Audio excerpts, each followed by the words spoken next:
Welcome back to the Cars of Queens YouTube channel. We've got a new project here. As you guys can see, I'm in the boulevard of broken projects. I still got Vic over there. Haven't yet fixed it, but I got this as a summer project, and I hope to keep you guys updated on what I'm going to be doing to this. So for starters, this is a 2015 Ford Taurus Police Interceptor with 3.7 V6. Now, the reason that I'm trying to save this and restore this is just because of the mileage. It's very, very hard to find one of these with very low miles and idle hours as this one. You couldn't tell by the looks of it, but it's got only 39,000 miles and sub 1,000 idle hours. So these are becoming really, really hard to find in this kind of mileage and shape, as most departments are transitioning into the Ford Explorers or Tahoes, Durangos. There's a lot of different cars in the segment, but this one's got really, really low miles. I've always wanted a black on black Interceptor Taurus. Ever since my brother had a white one, I've always wanted one. They drive really, really phenomenal. They're pretty fast, especially compared to the Crown Vic, which is like a very slouchy, slow, old school V8 car. This 3.7 V6 and the transmission definitely packs a punch. So we'll start off by looking at some of the damage. Obviously, the point of impact, it looks like, was right here. Now, this is a car I got from IAA, so obviously, you know, it's going to have some significant damage. The good part is that all the headlight wiring and stuff appears to be here. Nothing seems like it was damaged in the process. What was damaged is this crash bar right here. Thankfully, this crash bar is really, really easy. It's just a few bolts that hold it in. So this is something that'll easily come on and out. Now, there's a little bit more damage in here, but first and foremost, I'm definitely going to have to get this frame rail straightened out, as well as get this fender pulled, and then this is actually part of the fender, but most of this stuff is here. I'm obviously going to need some headlights. The headlights on these Tauruses are very, very, very expensive, unfortunately. You wouldn't think they are, but they really are. They're not like a Crown Vic in that regard. The parts are usually a lot more expensive, but these engines are bulletproof. They're built to last. Very heavy duty oriented engines. So that's just some of the superficial obvious damage that we have that's cosmetic. All of that can be fixed. Now, some of the mechanical bits and pieces that's definitely going to need to get replaced on this car is the AC condenser and the radiator. Obviously, these are bent in, and along with that comes the upper radiator support right here, which holds that into place. So that's obviously going to need to get replaced, along with this grille that's falling apart. Nothing that we can't do. I think the most significant part is obviously going to be like the frame rails and whatnot to make it completely straight, but that's definitely something that's doable. So once these two are fixed, there's also some transmission cooler lines that are back here that need to be replaced. They're not, you know, repairable, obviously. But looking under the engine bay, this is a 39,000 mile motor, 39,000 mile transmission. The thing that really kills these cars usually most of the time is either the transmission or the water pumps.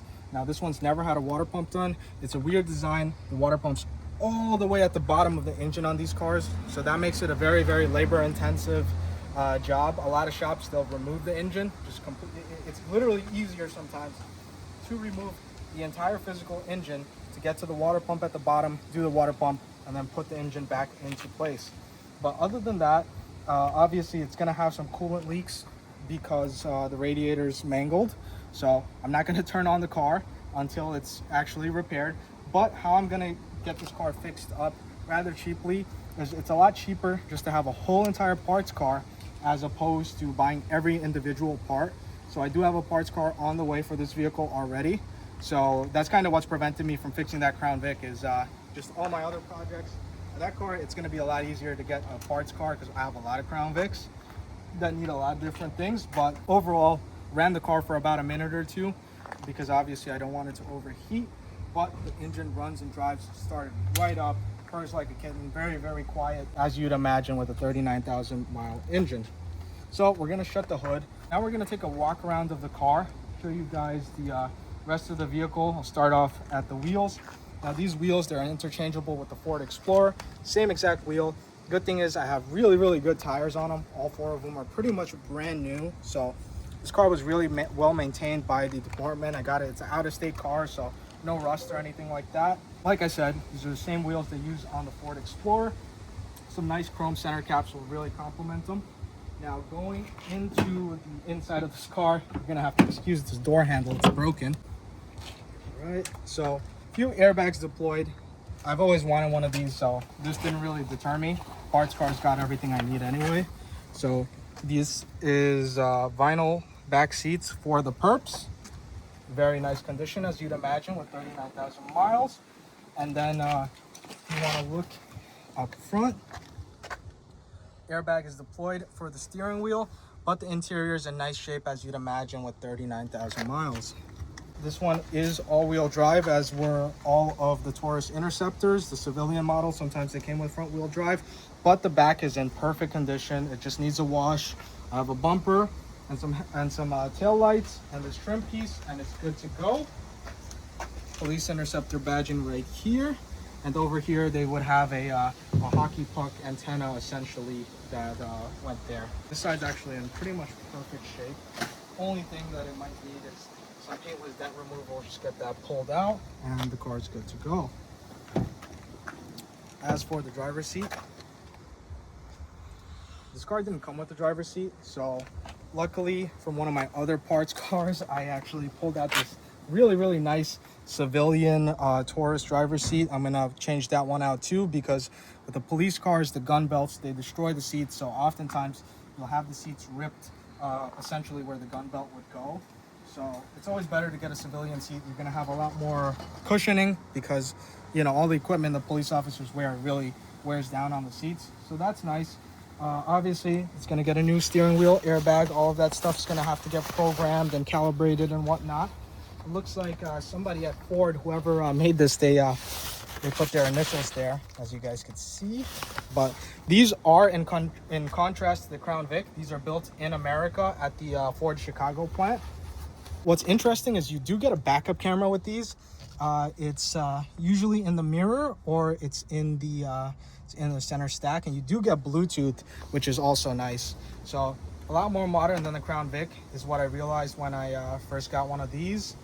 And I'm really excited for it. I've always wanted one of these. These have immense presence. I mean, they just look really nice on the road.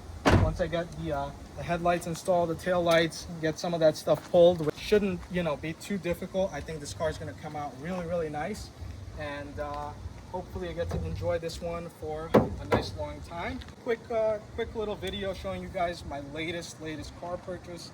I can't wait to see how this one's going to come out. And I'll give you guys a little bit of a fleet update real quick before. All right, so as far as a quick fleet update, I really want to get this car on the road. It's really not going to take a lot. All I'm going to need to do is get this bumper right here.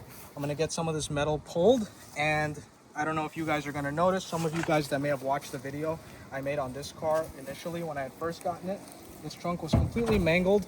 So if you guys watched the video where we stripped that 05 Massachusetts State Police car, this is the trunk for it. I want to get it painted school bus yellow. I want to get this pulled, get a new bumper painted school bus yellow.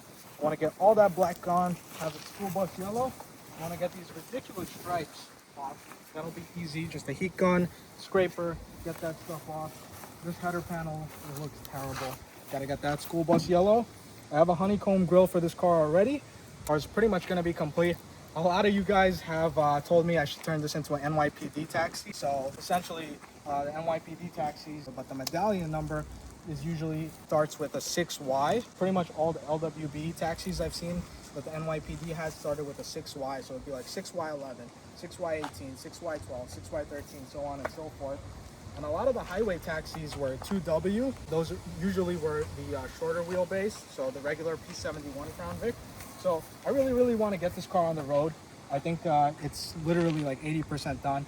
Getting the car pulled will be easy. And all I really need is that bumper and a hair panel, and everything else I have already. So that'll be really nice to get on the road.